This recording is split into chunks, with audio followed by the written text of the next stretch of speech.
Welcome, ladies and gentlemen, to our pre-IPL squad analysis. It's the classic preview that everyone does, except we are better than them. So, we'll start with the 2024 champions, KKR.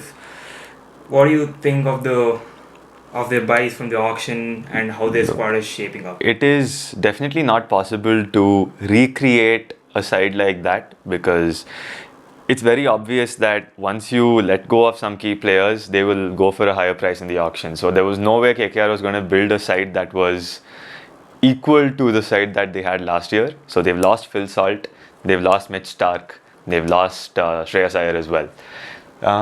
So what matters now is what they've gotten in place of that, right? Spencer Johnson for Mitch Stark, I'd say downgrade. Ajinkya Rahane for Shreyas Iyer, again, kind of a downgrade.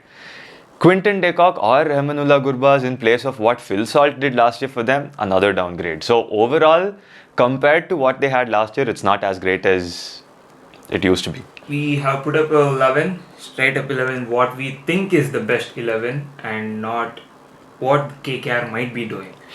So, we have de Kock and Rahane to open. There's no surprises. And what's with the move of Rahane being moving captain? Narain to number 8? I think it all comes down to the overall balance of the team because look, if you're playing Quinton de Kock, you'd want him to open. And Rahane has been shuffled around a lot over the last 6 to 7 years of him playing the IPL. Ever since he left RR, he's never gotten a chance to play as an opener. He did play at number 3 while he was at CSK, but it wasn't as effective as we thought it would be. He was scoring those 30s of 18, 19 balls, and that was all CSK required him to do at that stage in 2023. But moving forward, Rahane is not going to be as effective in the middle order as he used to be as an opener. So to preserve the team's balance, we move Narain back to 8 and we open with Rahane. Yeah, so straight up we have anyone who is de Kock. He's been extremely inconsistent in the Absolutely, IPL. yes. So he will be your first choice opener / wicket keeper. I will still open with de Kock because, again, left-handedness is an obvious factor here. And he just has more experience coming into the KKR setup. So Gurbaz is there as backup. So if de Kock doesn't fire in the first few games, we will see Gurbaz coming in his place. Okay, so next at number 3 we have the young Raghuvanshi, whom KKR backed and retained him. Honestly, solid choice because he's done a good job overall in the IPL in the limited chances that he's gotten last year. And yeah, in case he doesn't work out, there's always Manish Pandey to back him up. Yeah, at number 4 you have the second richest Iyer in this IPL. So no surprises over there. Absolutely. So the question over here is Rahane as captain over Venkatesh Iyer, despite them paying 24 crores for Iyer. What is the move behind that?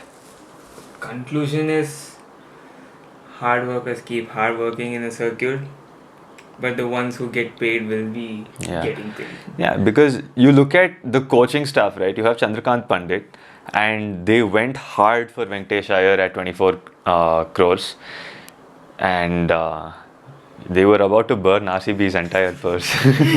But if you have Chandrakant Pandit as coach, we really thought Venkatesh Iyer would end up as captain, but looks like they've gone with Rahane instead. They've gone with experience over futuristic planning, unlike RCB. So yeah, moving forward, Rinku Singh at number 5, no-brainer. Russell at number 6, no-brainer. Ramandeep at 7, same as it was. It's a banger finishing setup that they have. So your ideal choice when you play against KKR is to not get the top order out early because that's going to cause problems with Rinku, Russell and Ramandeep coming in later. Your bowling setup is largely going to look like Narain, Spencer Johnson, Harshit Rana and Varun Chakravarti. Of course, the 4 of these bowlers are going to be complemented by a couple of overs from Russell, who has started bowling 4, but you never know with his fitness scenario. Plus a couple of overs from Venkatesh Iyer as well. Yeah. that 5-6-7 looks extremely dangerous and solid. Yeah, but when it comes to Eden Gardens, what matters a lot is how your openers turn out to play, because it is going to be a high scoring setup and spin is going to have a major role in the middle overs. So you want your openers to get off to a good start to negotiate the spin that comes in later. Yeah, it's one of the Eden factors, as we mentioned here. You need a strong opening pair. So, strong opening pair is the reason for their success in the last season. Exactly. And I see one issue with KKR is they don't have any floaters in case there is a collapse. All this top four can be inconsistent, including Rahane. Decock is known to be inconsistent, but True. you lack a floater. Yeah. But for that purpose, you always have Narain. Narain exists, yeah. So if nothing works out up top, they'll have to, play around with their batting a little bit. Might have to move Narain to the top of the order, and they'll have to figure out if they can use either Gurbaz, or if Decock doesn't fire, you'll have to bring in our goat Lovenit Sisodia, the reason behind RCB's success. And yeah, you have your impact player as Umran Malik. I think that's a no-brainer as well. Look, your impact player choices are between bringing in Umran Malik or Vaibhav Arora into this team. I'd say Umran Malik is going to have a bit of an extra added factor into the KKR side because they're playing on Eden. Yeah. It's a small ground. I know pace is going to get whacked left and right. But Lockie Ferguson, while he played for KKR, used to have a pretty good run with the ball. See, pace extreme Ferrari kind of bowlers have a minimum economy of 9 to 11 in Eden Gardens. Correct. But they'll give you 2-3 wickets very consistently. It comes with a cost, Yeah. and Umran can deliver that. But Umran has also been off from the domestic circuit. Correct. But I see this as a very good move of Umran moving to KKR because he has the likes of Bharat Arun who can really groom him well. True. Alright. So we look at one key player to watch out for. Who do you think is going to go stonks this year? I'm going with my impact player Umran Malik. I'll say Ankrish Raghuvanshi, because of the potential that he showed even in the under-19 setup, and we saw glimpses of him last year, and I think now solidifying him at number 3 is going to be the right move. And one player that going bonks. Bold call this time, but I'm going to say that Andre Russell is not going to step up this IPL.